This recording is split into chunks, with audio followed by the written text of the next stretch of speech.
Hello friends, welcome to my YouTube channel. दोस्तों बहुत स्वागत है आपके अपने यूट्यूब चैनल पीता भोजपुरी न्यूज़ में। अभी से वीडियो कर दीजिए लाइक, और चैनल पे नए तो सब्सक्राइब तो वाला बटन जरूर दबा लीजिए, क्योंकि भोजपुरी सभी छोटी बड़ी खबरें आपको इस चैनल पे देखने तो मिलती रहती है।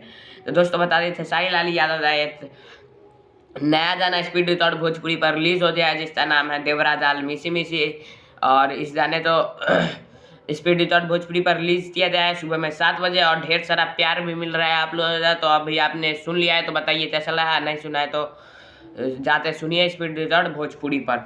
अब बात करते हैं नए गाने जो आ रहे थे साई लाल यादव का 8 मार्च तो पापा बन गईले मारथंडे बाबा। जी हाँ दोस्तों, पापा बन गईले मारथंडे बाबा टाइटल है।